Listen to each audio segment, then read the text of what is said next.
Trabajaré a viva voce, estoy convencido de que me van a oír, espero que me oigan. En primer lugar, bueno, dar las gracias y la enhorabuena a la Fundación Claudio Galeno por estas iniciativas. Mi enhorabuena a Alfonso Cerón y a José María González por el trabajo fotográfico que han realizado. No me corresponde a mí dar la enhorabuena porque estoy completamente impactado, sobre todo por la doble función ética y estética que cumplen esas fotografías y de la belleza que de semejante barbarie se puede desprender de ellas, y esto me impresiona mucho. Y les voy a leer un pequeño fragmento de una obra de teatro escrita por Leila Ripoll, una dramaturga madrileña del año 64, que está recién galardonada con el Premio Nacional de Literatura Dramática, y ahora verán por qué este texto, que se llama El Triángulo Azul, viene casi al pelo con la exposición que aquí esta noche se presenta, y paso a dar lectura. Casa de Paul Reiken, de junio de 1964. Es una carta que este hombre escribe a sus hijos. Sé que no soy una mala persona. De mi padre, hombre recto, bueno y sabio, recibí en herencia el amor por la pintura, por los libros, por el idioma alemán. Mi madre me enseñó a amar la música y a hacer el bien sin esperar nada a cambio, y de ambos heredé un profundo e ilimitado amor por mi patria, Alemania, y sus paisajes, su historia, sus valles, sus ríos, la cuna de la filosofía, hogar de la música y del pensamiento, donde la libertad, la cultura, la tolerancia no conocían límites. Mi hermosa y amada Alemania, tan injustamente tratada, tan vapuleada, tan pisoteada, tan frágil y tan hambrienta. Ver a sus gentes pasando necesidad, frío, hambre, miseria, sus campos arrasados, los niños hambrientos, llenos de mocos y descalzos, las madres retorciendo las manos sin tener nada que darles de comer, sin poder conseguir combustible, sujetando las manitas ateridas y limpiando lágrimas y humillación con el pico del mandil. Por eso, como Fausto, tuve tratos con el diablo. Dos ángeles contrarios se disputaron mi alma, y mi alma se rompió. Ingresé en el partido en 1932 convencido de que se trataba del único camino, el único modo de recuperar la dignidad y la esperanza, convencido de que sólo así se salvaría el sufrimiento de esos hombres humillados, esos ancianos arrugados y consumidos por el frío y el hambre, esas madres desesperadas, esos niños sucios de llantos y mocos, con la mirada dolorosamente triste, viejos en sus pocos años, niños famélicos con la mirada perdida que me atormentaban y me dolía en lo más profundo. Sacrifiqué mi moral en beneficio del bien común. Sacrifiqué mis ideas, mi integridad, mi pureza. Sacrifiqué todo lo que de bueno y noble había en mí. Ahora sé, que nada me disculpa, que mi sacrificio nunca será entendido, que vosotros, queridos hijos, a los que he procurado alejar del horror y la barbarie, jamás comprenderéis cómo vuestro padre, vuestro amoroso padre, pudo participar en esa orgía de sangre. Veo vuestro asombro ante las fotografías que tomé durante 6 años, ante los montones de cadáveres, las cuencas vacías, los rostros crispados, los ahogados, los electrocutados, los despedazados por los perros. Y en vuestros ojos se lee una angustia y única pregunta: ¿por qué? ¿Por qué? No soy hombre de acción, tan solo un pobre profesor, un humilde maestro, amante del arte y la literatura, entregado a la docencia, a la transmisión del conocimiento y a la educación de los jóvenes. No soy hombre de acción, tampoco un fanático, y había que serlo mucho para poder cambiar las cosas. Queridos hijos, mis queridos hijos, ¿por qué continúo leyendo en vuestros ojos? Y la respuesta no es sencilla. La respuesta abrasa la boca. La respuesta es Alemania. Alemania sí, pero también como Goethe, como Fausto, quise volverme santo, quise ser mártir y redimirme por la culpa. Fui pecador para que vosotros pudierais continuar siendo inocentes. Me hice culpable por los demás, redimí mi pasividad, mi inútil intelectualismo, mi falta de coraje, y me sacrifiqué convirtiéndome en culpable. Tuve que hacer un terrible esfuerzo, es cierto, pero dicen que los ángeles premian a los que se esfuerzan tanto. En 1935 ingresé en las SS y el 1 de septiembre de 1939 fui asignado al campo de concentración de Mauthausen, en Austria, junto al Danubio. En aquellos tiempos yo derrochaba sentido del humor y aún carecía del suficiente fanatismo, pero todo eso fue antes, cuando todavía no había sido asignado al servicio de identificación fotográfica, casi un año antes de la llegada al campo del primer convoy de españoles. Hasta el momento, Mauthausen solamente había albergado especímenes de la peor calaña. Eran la viva imagen del mal y no debían salir del campo jamás, pero todo cambió con la llegada de aquel primer contingente de españoles. En la madrugada del 6 de agosto de 1940, un convoy repleto de cadáveres vivos, cadáveres muertos y heces, hacía su entrada en la estación de Mauthausen, y a este siguió otro y otro más y otros tantos. Es la historia de un padre que intenta justificar con sus hijos por qué estuvo trabajando en un campo de concentración nazi y el horror que vivió en él.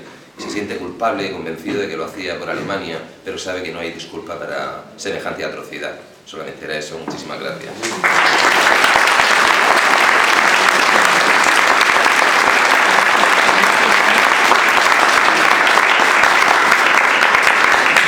Vamos a darle paso a Alfonso Cerón.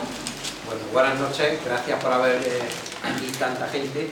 Nosotros, en primer lugar, queremos agradecer a la Fundación Claudio Galeno y a Elena la oportunidad que nos ha dado de colocar aquí nuestras fotografías. También queremos agradecer a José María, a Diego Galero, que sin ellos pues esta exposición no hubiese sido posible, y a Estudio SP, a Salvador García, no sabemos si estará porque, bueno, coge las fotos y hace obras de arte con ellas.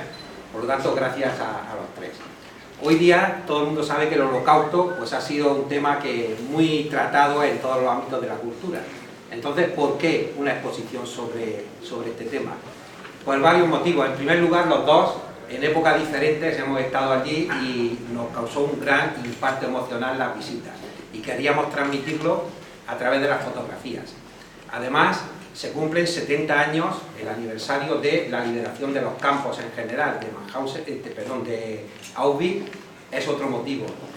Hay más motivos, por ejemplo, estamos en tiempos muy convulsos, en tiempos muy problemáticos, y estamos oyendo todos los días voces de gente que dice que hay que disminuir las libertades para garantizar la seguridad. Nosotros queremos hacer un toque de atención a lo peligrosa que puede ser esa idea, porque al Holocausto no se llegó de golpe, fueron una serie de pasos, una serie de limitación de libertades que llevaron a una tragedia. Y, bueno, estas veleidades de disminuir libertades para garantizar seguridad pueden terminar mal. Y además creemos que no hace falta que no haya ningún motivo para recordar la mayor catástrofe de la humanidad. Fue tal la magnitud y el horror que debemos de recordarlo permanentemente, siempre. Hoy día, con la avalancha de información que tenemos, los problemas los comprobamos, que hay un problema, nos agobian, pero al día siguiente surge otro y se olvida. Aquello que no se recuerda permanentemente es como si no hubiese sucedido, y este que está permanentemente recordándolo. ¿Qué tenemos aquí representado? Pues tenemos Auschwitz. Auschwitz se ha convertido en el símbolo del Holocausto, porque es el campo de mayor superficie, donde hubo más víctimas, y porque el número de liberados, hubo 7.600, se comprometió mucha gente a divulgar las condiciones en que habían vivido, lo que había pasado en memoria de las víctimas. Por eso se ha convertido en el símbolo. Pero hay que tener en cuenta que Auschwitz, lo que la gente en general llama así, en realidad eran tres campos distintos. Auschwitz I era un campo donde se administraban todos los campos y era un campo de concentración de trabajo, donde era el exterminio del ser humano a través del trabajo. La gente era usada como mano de obra esclava y todas las mañanas al amanecer formaban todos en la plaza, en una calle más ancha, y los médicos iban pasando y determinaban quién iba a la cámara de gas y quién tenía un día más de vida trabajando. Las condiciones de vida infrahumanas era lo que iba terminando paulativamente con la gente. En Auschwitz fueron exterminados 70.000 personas. Tiene una cámara de gas, un crematorio que se conservan, son las únicas que hay, y su creador en mayo de 1940 fue Rudolf Höss, fue el que ideó el campo y fue jefe del campo hasta el 43. Rudolf Höss en el 47, una vez terminado, fue juzgado y fue ahorcado junto al crematorio, que todavía está en la horca y la podéis ver en alguna foto. Auschwitz II, en realidad es Birkenau, es un campo diferente que está a 3,5 kilómetros, son las fotos del segundo piso, y este sí que era un campo de exterminio. allí no había trabajo, el trabajo era para mantenimiento del campo. Llegaban los trenes con vagones de ganado llenos de personas y en el mismo andén eran clasificados por los médicos. Los que iban directamente a la cámara de gas era entre el 70 y el 75% de cada cargamento y el resto pasaba al trabajo. A la gente le decía que iban a duchar, una ducha para desinfectarlo, iban a la cámara con el ciclón B, el gas, y hay un testimonio de un alemán que dice que su ritmo de trabajo era extraordinario, porque la gente llegaba por la mañana y cuando llegaba a la tarde ya estaba muerto, quemado, y su ropa y sus pertenencias estaban empaquetadas ya para que mandarla a Alemania.